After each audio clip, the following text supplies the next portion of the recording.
Hello, everyone.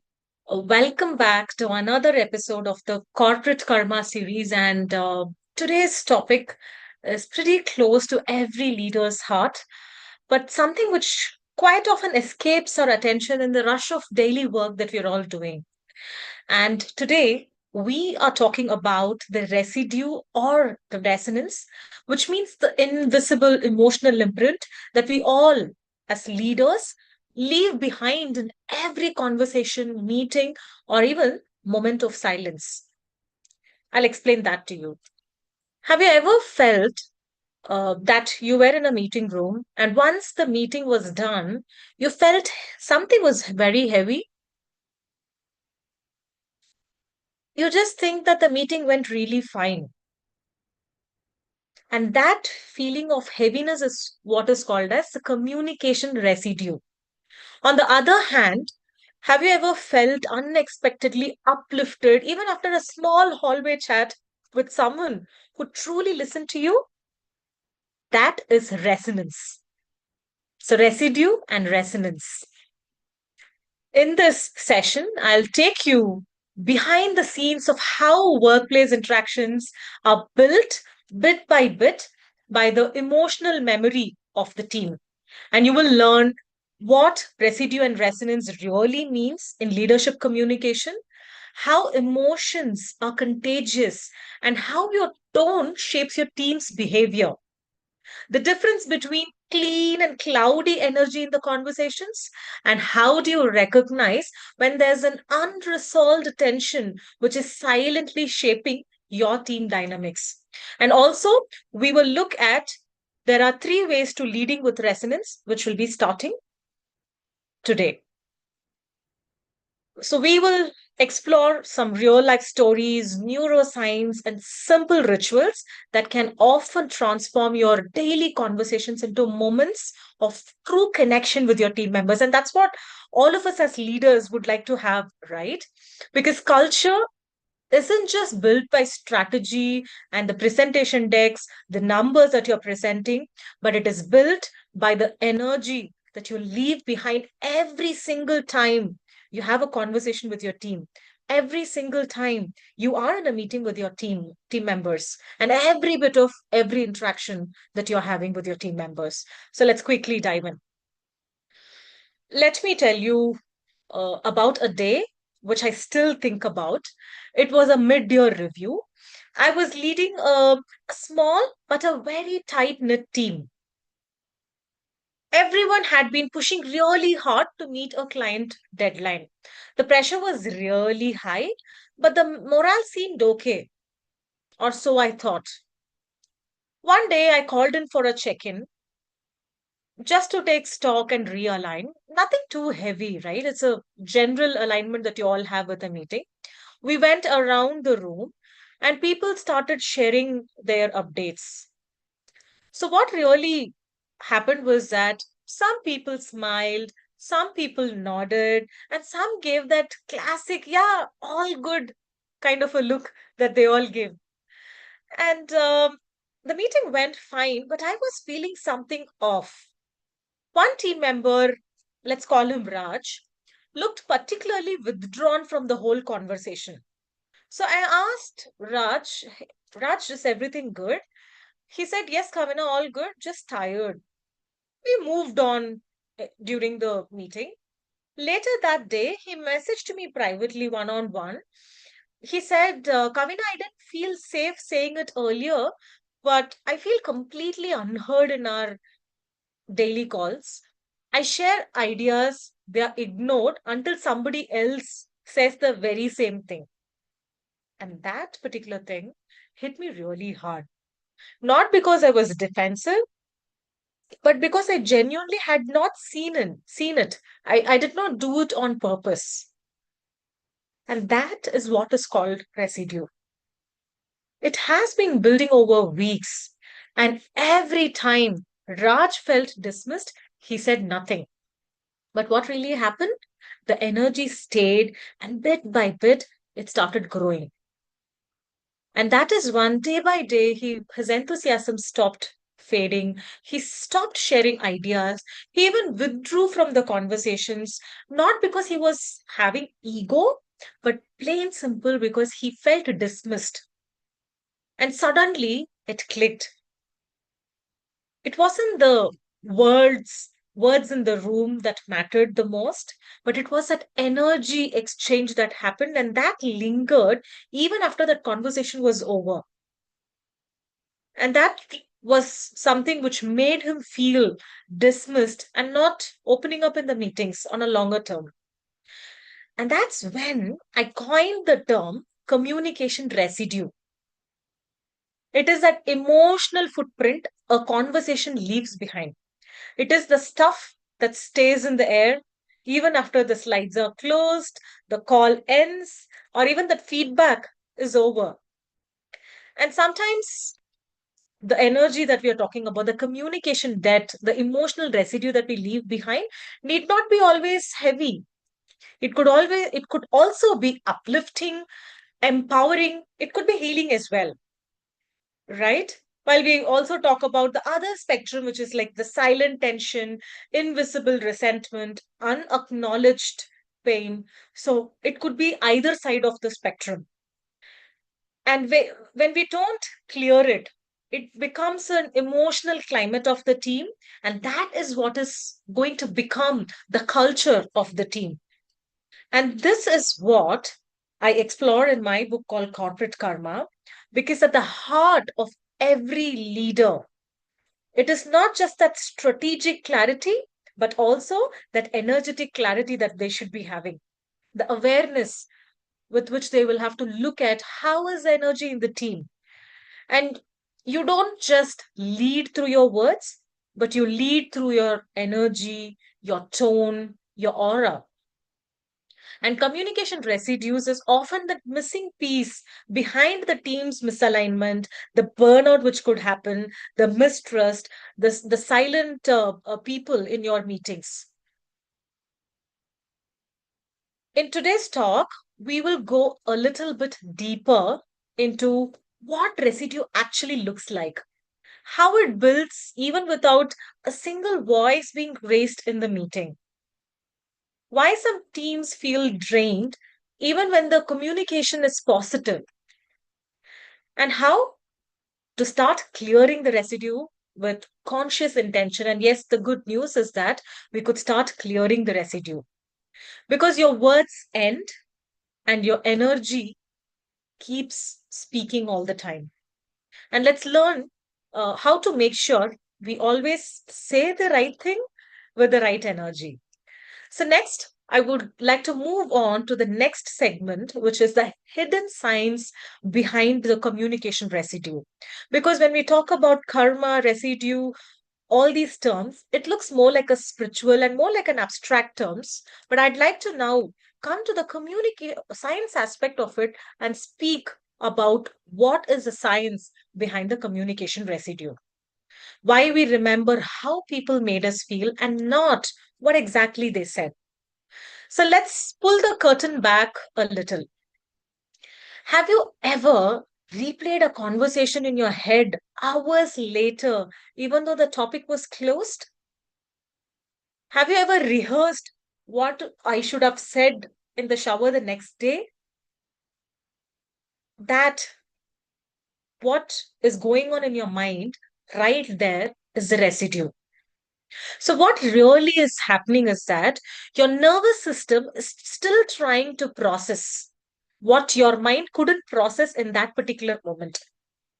And how neuroscience actually explains is that a Harvard trained neuroanatomist says that we are all feeling beings who think and not the machines or thinking beings who feels.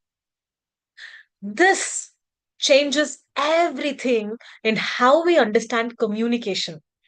We assume that people respond to the logic, people respond to the words that we speak. But in actual truth, they respond to the emotional signals first. And those signals are how you carry yourself with your tone, your facial expressions, your posture, your energy, more importantly. A study by Dr. Albert says that when it comes to emotional communication, your entire communication can be split into various topics or elements like this. 7% of your complete communication is verbal, the actual words that you speak. And 38% is the tone of the voice. And 55 is by the body language, your facial expressions, your posture, your hand gestures, your haptics, the way you handshake people, all of this is 55 percentage. Now when you look at the 7, 38, and 55, you can actually combine the tone of the voice and body language together and say that 93 percentage of your actual communication is actually emotional communication. We can say that, right? That means even if you say all the right things, your tone and your presence are already communicating more than what you are actually speaking. They say that the words can only tell the story, but the actual story is being told by the tone of your voice and the body language. So the actual story is nothing but your emotional communication. So what does this mean to all of us at work? It means you can be actually giving a very helpful feedback, but if your energy feels dismissive, people walk away demoralized. You can say no problem, but then if your face is like tight and your jaws clenched, your team will sense frustration, even if your word says otherwise. You can tell your boss, I'm all fine. But if your eyes and your spirit is low, they will feel the burnout, whether or not they're acknowledging it. People can actually see through the truth with which we talk. And here's the truth: our communication leaves a felt impact, not the verbal footprint. Our communication, actually, every time it leaves a felt impact. It's not always the words that we speak. And this is exactly what I call the communication residue. Put in more easier terms, it's like the scent. You may not see it, but it lingers in the space even after the moment has passed. And just like that scent, some residues actually uplifts you and some actually pulls you down and pollutes the space. So it's up to us to be the scent which either uplifts or pollutes.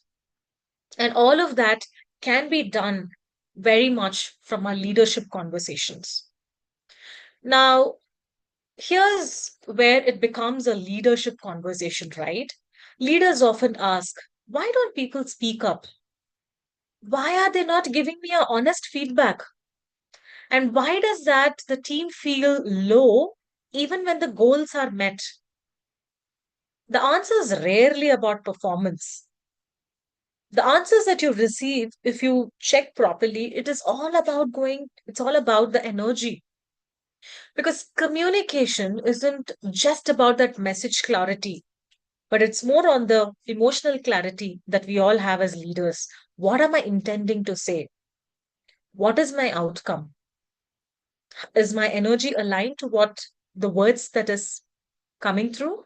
And let us also remember that when people see that there's a disconnect between the words that you speak and the body language that you show, they can see that a leader is authentic or not authentic. If it's not syncing, it means the leader is not authentic.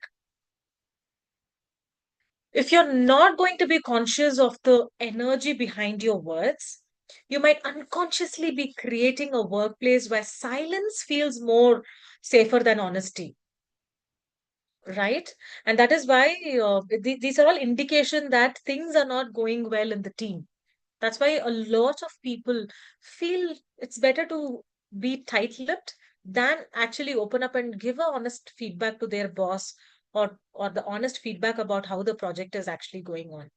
And over again, if the same pattern is going to get repeated in the communication of a leader, residue starts building up. micro withdrawals, decreased innovation, trust gap, and yes, people quitting without a word. There's this term called silent quitting. All of that could happen in your team. So now the question is, what can we do about it? We should become aware, and that's the very first step. And in the next segment, we'll explore 5 hidden signs that your team, your culture, or even your leadership may be carrying residue without even realizing it. Because, like dust, residue always doesn't show up very clearly until the right light hits at the right angle. Let's shine that light right now onto all the residues which is happening in your teams. So now we'll move on and look at that 5 hidden signs. How to recognize those invisible tension becomes it before it becomes a visible damage to the whole team. All right. So now the first sign is that the meeting starts to feel heavy. That's the primary sign that we all can see. Walk into a meeting, and before a word is said, you feel the weight in the room. There's politeness, there's also tension. People speak very carefully. The ideas are guarded very heavily. No one is fighting, but no one is flowing either. That's residue, which is there in your team. Now let's look at sign two. Praise doesn't land really well. We all know how praises can actually make us smile. Just telling praise is making me smile. You say, good job on the delivery. They smile and nod, the flat smile, but something doesn't feel received. Why? Because your last interactions may have carried criticism or detachment from the team, and the residue of those moments is still lingering in the minds. And trust me, people remember the tone more than the timelines. And hence, they don't accept the praise that you're going to give it to them. It is going to land with a flat smile on your team's faces. That's sign number two. Let's move on and look at sign number three. People avoid certain topics or even certain teammates. Notice how some names spark discomfort. Have you noticed that shift in energy when you utter a name? You mention a team member, or someone subtly rolls their eyes, or you bring up a topic, the room goes silent. What's that? That's again unspoken tension in the room, in the team. It hasn't been named yet, but it hasn't been cleared as well. And that is exactly why that heavy feeling, rolling eyes, going silent all of a sudden, all of that happens. Let's look at the next one, which is sign four. You're over explaining as a leader to avoid conflict. If you find yourself writing long emails or always padding your messages with just clarifying, just checking on you, you don't you're not trusting the energy exchange which is happening. If you always have that disclaimer which comes at the top, that's residue in you. You're feeling that need to manage that perception instead of speaking very clearly and cleanly, isn't it? That over explaining feeling that you get from inside, that urge to over explain things so that you land really well as a leader. And people will be able to figure out. And we are also like that. No, when somebody goes around the bush and talks, first thing that we'll say is, hey, did you do any mistake? Why are you going around the bush? We do that at homes as well, right? So when you're a leader, you don't manage your communication clearly, you go on over explaining, it is going to be a disaster. We'll move on to the sign number five. We'll quickly come back to the questions. We'll move on to sign number five. Energy drops after certain conversations.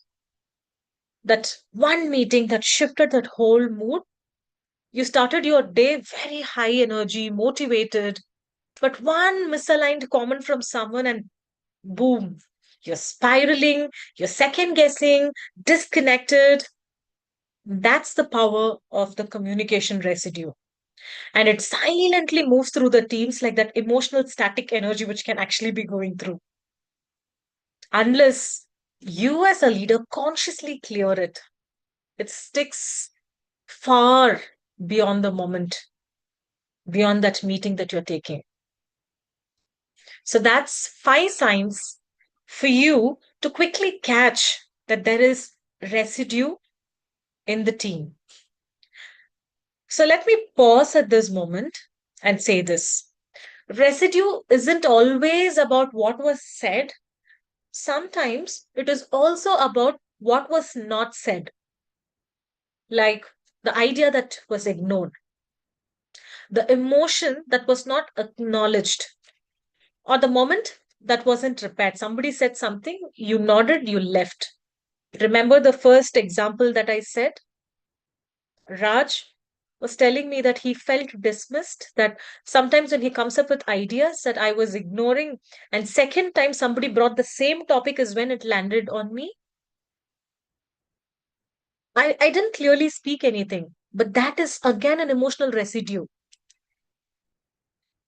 Raj would have felt dismissed, and then it becomes withdrawal, and then slowly it gets building up. It could even be the emails that you're not responding. Team members are looking at it. If you're not responding, it's not a great sign that people think that they are not very important. So, in my book, Corporate Karma, I talk about this communication debt, just like that financial debt. It adds up, and when left, it just becomes a huge sum of money. And the residue is the emotional interest on that debt.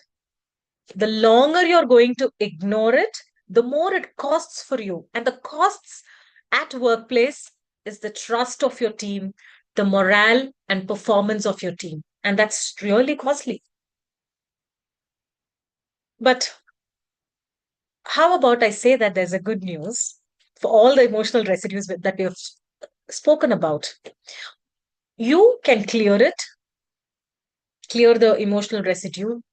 You can interrupt the cycle of that emotional residue, the round cycle that goes on for team members where they keep building on that emotional residue, and one day there's going to be a silent quitting. You can interrupt that cycle. You can lead in a way that creates that energy safety for your team members. You can absolutely create it on the other side. And that's what we will cover next.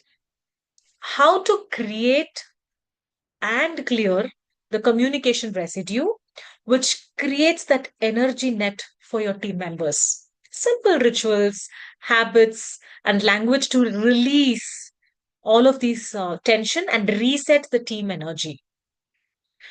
Now that we know what is residue and how it looks like, we also looked at that five signs, right?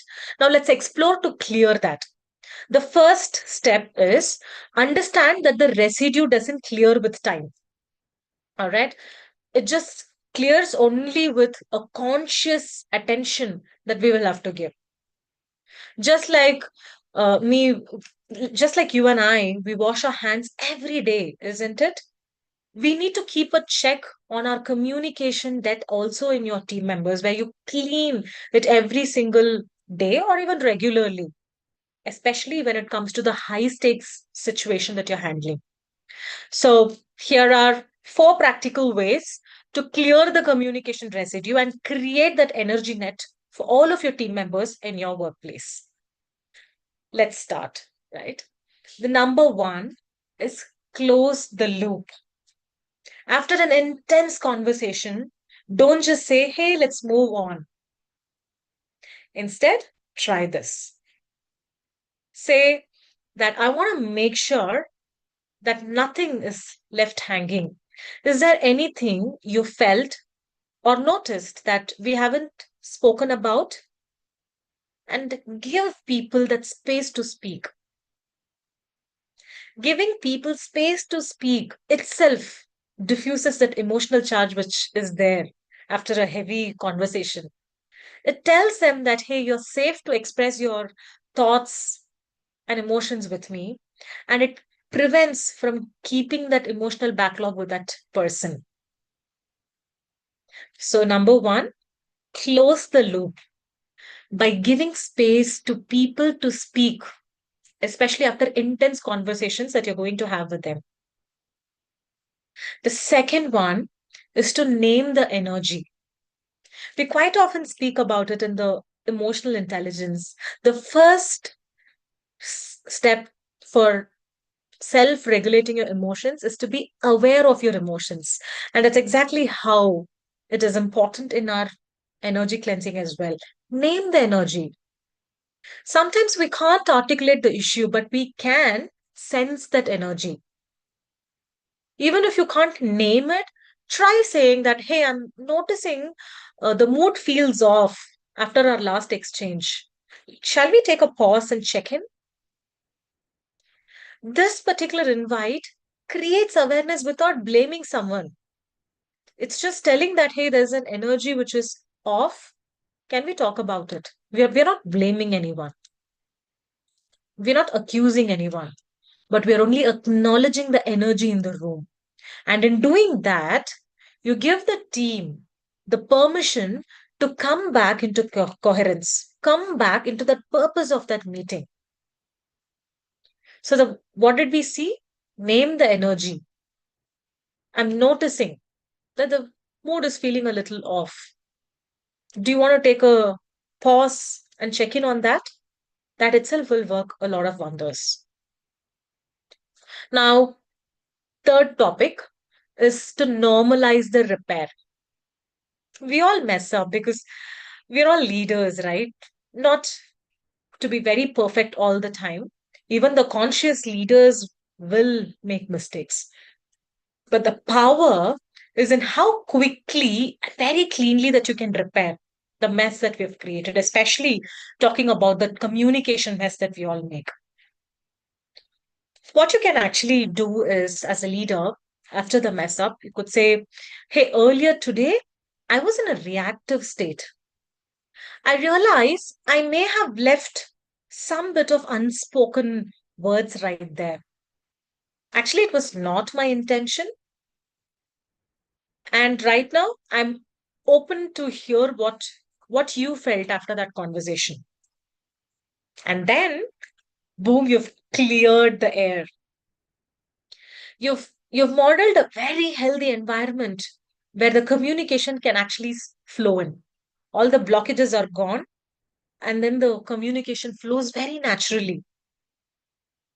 So normalize repair, normalize the mess ups.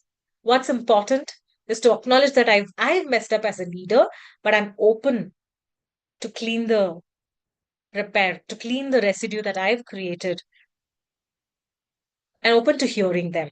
So that is three. The last ritual is number four, creating the ritual resets. Because it's very important. Whatever we saw until now is more of how do we clear what has happened. This is to create an hygiene environment in your teams. Let us create certain rituals, right? So we all know that a lot of meetings has that tough part, emotional meetings that also happens. So this comes in handy in case of an emotional meeting. Every time you have an emotional meeting, do something physical to reset the entire room's energy. You could do 2 minutes of silence. You could do a team checkout round. You can actually be breathing together. You can be writing and shredding thoughts anonymously. These are certain physical acts that you can do so that you can reset the energy in the team. You can actually play a little bit of small, quick icebreaker activities as well. And these rituals signal to the nervous system, because we spoke about amygdala last time, that the emotional brain that gets activated when there is a threat. And anything with the emotion, the amygdala gets activated.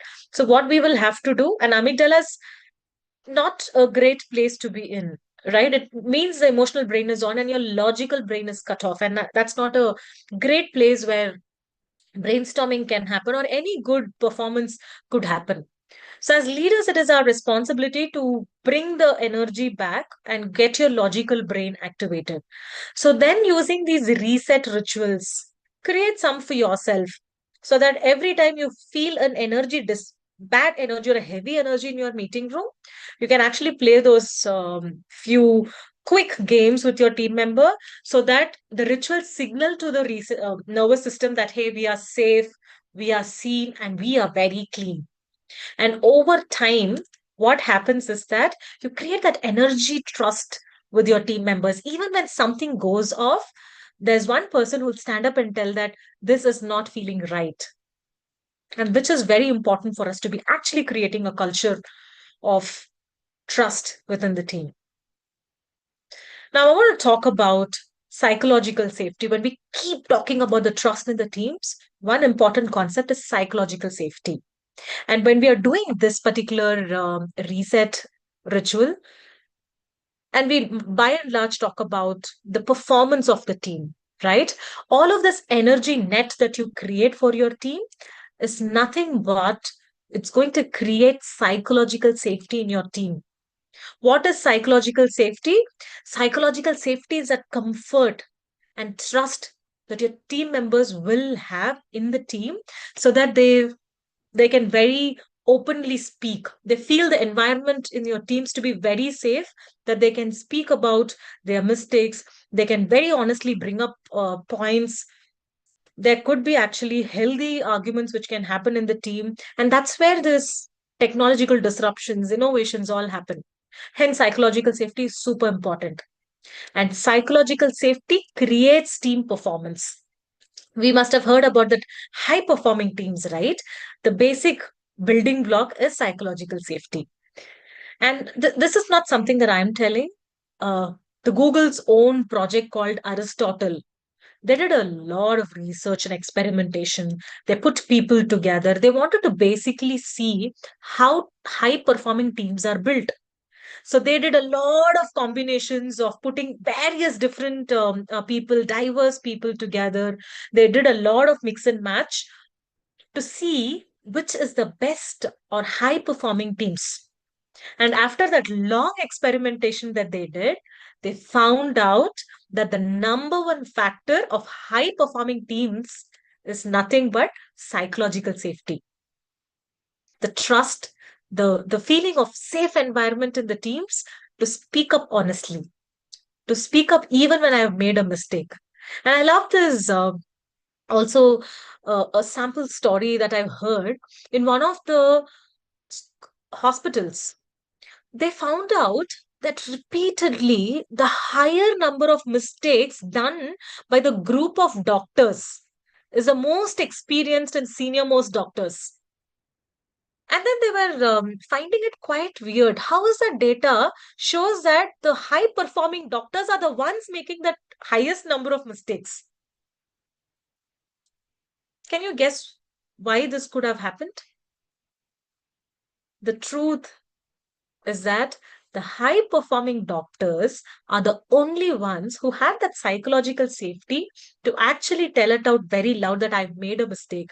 And hence the increase in the number of mistakes. The data says they have made the higher number of mistakes, while the others did not feel very safe to admit that they were making mistakes. And when mistakes are reported, is when they do an analysis and see how better they can be performing, right? So that is nothing but the psychological safety speaking. And psychological safety again becomes that foundational element for high performing teams. The belief is that they can be speaking without any fear, any shame. And you can't build a team just with your words alone. You, as leaders, have to build it through that energetic hygiene that you're bringing in, the energy net that you are providing to your teams. And all of this could happen with that resets, energy resets that you can be actually having with your team. So think of your role as a leader, not just as a communicator, but as an energy steward of your team. So ask yourselves daily this: what energy did I leave behind the meeting? What residue my team might be carrying from today's meeting? And what repair or reset I should do before I move any forward? Because let's all agree that we, as conscious leaders, will also mess up. But what's important is to acknowledge that we have made a mistake. It's to understand that the residue is created after that meeting, and very importantly, being able to repair or reset the energy disruption which has happened in the meeting. And that's the path of corporate karma. That's what shifts a workplace from being stressful to being soulful, from being guarded that anybody can shoot me to being grounded, from surviving in the meetings to be thriving in the meetings. And that's something that we all want to build together as leaders, don't we? So I just wanted to quickly share a story and a story of somebody whom I mentored and what ritual actually helped that particular leader. So it was a mid-level manager that I was mentoring who just had taken over a fragmented team. Two people had quit, morale was low, and collaboration felt more or less frozen. She told me, Kavina, no one's fighting, but no one is trusting either. Isn't it that classic communication residue happening in the meetings? So I asked her to try something unusual in her meeting routines. I told her, begin your Monday stand ups with one sentence. And she did that. She stood before her team and said, before we talk tasks, I just want to say, I know we've all felt a bit disconnected lately. If anyone wants to name what you need this week to feel supported, to feel empowered, now is a good time. What happened? Silence. But there's one brave voice which spoke up. I just want to feel acknowledged for my efforts, even when the results aren't perfect. Great. And then another person spoke. I'd love if we checked in a bit more casually, more like humans rather than talking about the tasks and numbers and deadlines. But you know what? By that end of 5 minute check in, people were actually smiling. You see, they didn't solve any problems. But what really happened is that they cleared that emotional residue. And that shifted that energy for that entire week. And that is called corporate karma and that leadership that we all have to carry. Not just managing the output, but managing the field of human emotions, and which is very important. So, quickly, three powerful rituals you all can use from the story. Start your check in rounds more religiously. At the start of the meeting, ask, what is that energy that you want to bring into this meeting today? No explanations, just awareness. And you will be surprised just asking the simple question to yourself and the answer in your mind. You'll be surprised how quickly it grounds people in your meeting. The second thing is to say the unsaid Fridays. Every Friday, create a 10-minute window with anonymous reflections. People can write what's lingering, the tensions, the appreciations, the doubts, the suggestions. No fixing, just acknowledging what has happened. And this would itself create a very good energy in the team and dissolve all that residues which is already happened, and you could see that there will be a shift very soon in your energy. So the third thing is the energetic closures. After a tough conversation, intense week, please close the loop. It could be as simple as saying that we've been going through a lot this week. Thank you for staying with it. Let's leave what needs to stay here and let's get into the weekend clean. With this release, the software release or any delivery, tell this to your team members. Let's leave what needs to stay here and let's start the next series very clean. Sounds very simple, but these are the micro moments that the actual reset could actually happen. Now, with that, now we've learned what is the communication residue. It's not about whether you are completed all of that in your task list like every leader would ever do. It's more about how you walk with your words, clear, connected, centered energy that you carry as a leader. And this is that unspoken layer of leadership. And the truth is, we all have left residues. We have also observed certain residues. And sometimes it is subtle, sometimes it is very loud. But over time, let's acknowledge and remember that residue becomes emotional when the teams breathe into it. Because as we spoke in the last time, energy is not something that they hear or listen or even see. It's something that people feel, and that lingers a long time in everybody's mind. And every word that a leader speaks is a ripple. Every tone that a leader gives is a transfer of energy, and every silence is a statement. So when you speak the next time, speak with awareness. You're not just building communication, but you're building corporate karma. If this resonated with you, I'd love for you to speak clean, speak conscious, and speak as a leader who leaves no residue. Thank you very much. Quick questions, right? I already saw two questions coming in. Thank you, Kavina. Yeah. So if you can Thank you, quickly Shabha. take it because we have another program starting. So Yes, I saw that as well. Quickly here. Are these leadership mistakes? Is this due to being unauthentic or seen to be unfair to some? Um, Thank you for the question, Ms. Jayalakshmi. So what really happens is that these are not leadership mistakes. These are all basically this unconscious things that we do as human beings. And when we sit as a leader, it just becomes very heavy for people to observe, especially for their team members.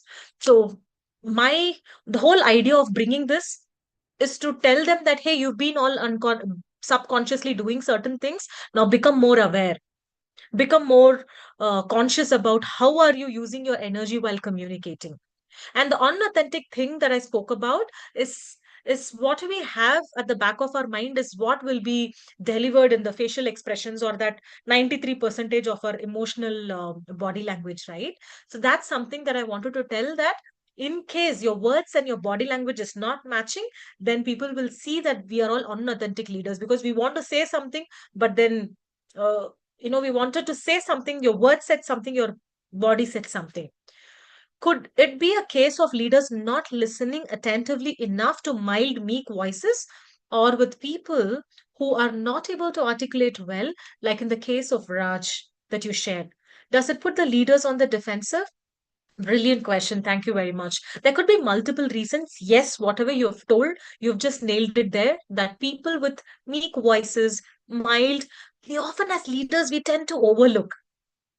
And it's now very important, now that we are learning the concept, it's very important for us to look at even people when they don't talk. They might be having brilliant thought in their mind, but asking them questions, making them being a part of the team and not leaving anybody out is something that we consciously build together as a team.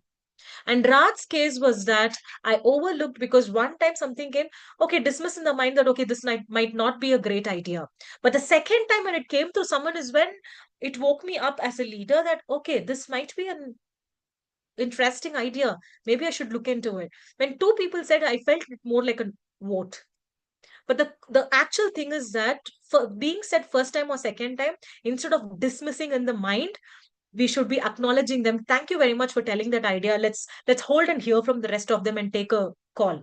Ideally, it should be like that, rather than in my mind when I said, okay, this might not be a great idea. So that's again the energy behind our communication. Thanks for those questions, Ms. Jailakshmi. Um, Shabana, I'm done answering. I know Yeah, you'll have to step. yeah. Thank you so much. Yeah, thank you so much, Kavina. And it was really a wonderful session. And thank you, My pleasure. everyone. And we are short of time, so we have to close it now and see you again tomorrow. Thank you.